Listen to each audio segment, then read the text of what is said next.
انہوں نے لکھا ہے میں اسلام آباد کے فلاں سیکٹر میں رہتا ہوں اور میں ٹیوشن پڑھاتا ہوں، تو وہ جو میری اسٹوڈنٹ ہے اس کو میں نے اسلامک اسٹڈیز پڑھائی ہے اور اس میں 10 سے زیادہ قرآن پاک کی صورتوں کا ترجمہ اور تفسیر بھی پڑھائی ہے۔ تو اس نے مجھ سے کہا ہے کہ شادی کرنا چاہتی ہے، تو میں نے اس سے کہا کہ میرے پاس اتنا پیسہ نہیں ہے۔ تو اس نے مجھے لا کر حدیث دکھائی کہ حضور صلی اللہ علیہ وسلم قرآن کریم کی صورتیں سکھانے پہ نکاح کر دیا کرتے تھے، اور آپ نے تو مجھے 10 صورتیں سکھائی ہیں، تو چلو شادی کر لیتے۔ کیا بات ہے صاحب، گھر بیٹھے رشتے مل رہے ہیں نا، اوہو روزہ ہے یار۔ تو اس نے کہا یہ حدیث مجھے دکھائی ہے، تو کیا میں اس سے شادی کر سکتا ہوں؟ دیکھو، اندھے کو اندھیرے میں بہت دور کی سوجی، اس زلف پہ پھبتی ہے شب دہجور کی سرخی، اندھے کو اندھیرے میں بہت دور کی سوجی۔ بھیا صاف بات یہ ہے کہ قرآن کہتا ہے کہ تم اپنا مال خرچ کرتے ہو۔ اچھا، حدیث جو انہوں نے سنائی ہے وہ بھی عرض کر دیتے ہیں۔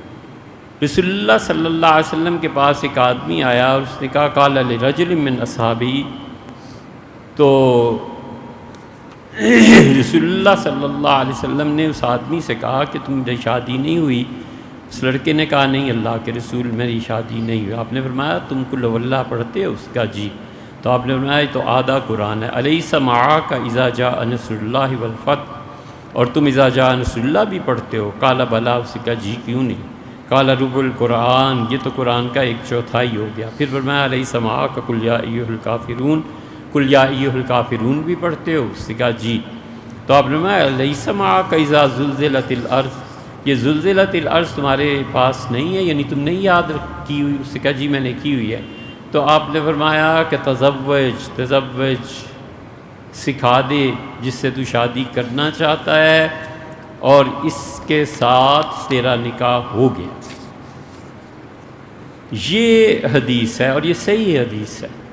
اس لڑکی نے جو آپ کو کہا ہے وہ ٹھیک ہے، لیکن دیکھیے بڑا علمی مسئلہ ہے، یہاں آ کے قرآن اور حدیث ایک دوسرے سے ٹکرا رہی ہیں، کیونکہ قرآن یہ کہتا ہے کہ تمہاری شادی ہوگی جب تم مال خرچ کرو گے، تو یہاں مال نہیں ہے، کلام ہے۔ اس لیے ہمارے 3 ائمہ تو اس طرف گئے ہیں، شافعی، مالک اور امام احمد ابن حنبل رحمۃ اللہ علیہ۔ وہ کہتے ہیں کہ اگر حق مہر میں یہ طے ہو جائے کہ میں اپنی بیوی کو قرآن کریم کی تعلیم دوں گا تو اس تعلیم پہ وہ نکاح جائز۔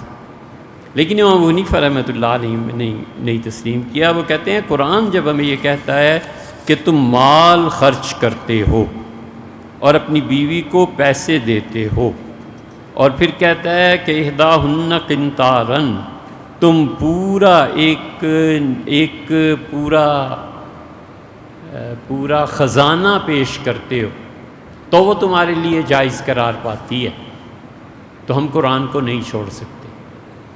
اس حدیث کو حنفی فقہا نے کہا یہ اس آدمی ہی کے لیے تھا کیونکہ وہ اتنا غریب تھا، لیکن مہر معاف نہیں ہوا، بلکہ حضور صلی اللہ علیہ وسلم نے یہ بتایا کہ تمہاری اتنی عظمت ہے کہ تم قرآن کریم کو یاد کیے ہوئے ہو، تو میں تمہیں اس بات کی اجازت دیتا ہوں کہ اس سے نکاح کر لو، لیکن جو قوم کی رسم بھی ہے اور خدا نے بھی اس کو مانا ہے، اب شریعت کا حکم بھی ہے کہ اس کے قرب سے پہلے تم اسے کوئی چیز دو گے۔ اسی وجہ سے خود رسول اللہ صلی اللہ علیہ وسلم کی جتنی بھی شادیاں ہوئی ہیں، آپ نے جانے سے پہلے اپنی بیوی کے لیے کچھ نہ کچھ منگایا۔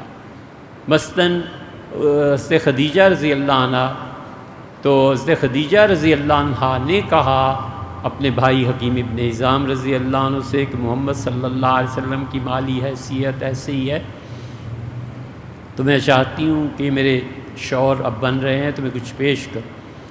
تو انہوں نے بازار میں جا کے ایک یمنی غلام کو خریدا۔ وہ یمنی غلام یہ زید بن ثابت تھے۔ حضرت خدیجہ رضی اللہ عنہ نے اس غلام کو قربت سے پہلے حضور صلی اللہ علیہ وسلم کی خدمت میں پیش کیا کہ یہ میری طرف سے ہے۔ نبی کریم صلی اللہ علیہ وسلم نے ایک اور اپنی شادی کے موقع پہ انگوٹھی منگوائی اور آپ نے اپنی اہلیہ سے کہا کہ میری طرف سے آپ کے لیے تحفہ ہے۔ تو عربوں کی رسم بھی تھی، اور ویسے بھی اب حضور صلی اللہ علیہ وسلم کر دیا تو یہ شریعت ہو گئی۔ حنفی فقہا کہتے ہیں کہ حضور صلی اللہ علیہ وسلم کے کہنے کا مقصد یہ تھا کہ میں مہر بھی ادا کرنا ہے، لیکن یہ جو تمہارا اتنا قرآن تمہیں یاد ہے نا، تم اتنے عظیم آدمیوں کے اس کے بعد شادی نہ ہونا مناسب نہیں ہے، لہٰذا میں نکاح کر دیتا ہوں، مہر ادا کرتے رہنا۔ بہت اچھی چیز اس پہ علامہ عینی رحمۃ اللہ نے لکھی ہے۔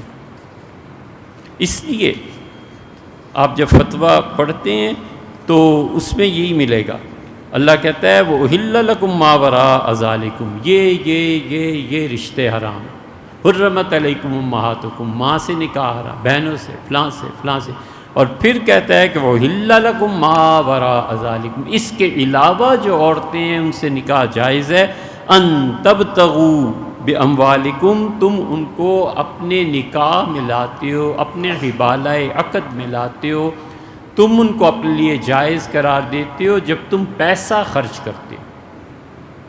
ہمارے حنفیوں کے نزدیک قرآن سب سے پہلا استدلال ہے، ہم قرآن کو دیکھتے ہیں اور حدیث کی کوئی توجیہ، کوئی چیز بیان کرتے۔ محسنین، مال خرچ کر کے اسے نکاح کی قید میں لاتے ہو، غیر مصافحین، کبھی ایسے نہ کرنا کہ تم مال کو خرچ کیے بغیر، غیر مصافحین، محض پانی بہانے کے لیے کسی لڑکی پہ قبضہ کر لو، ولیعذ باللہ۔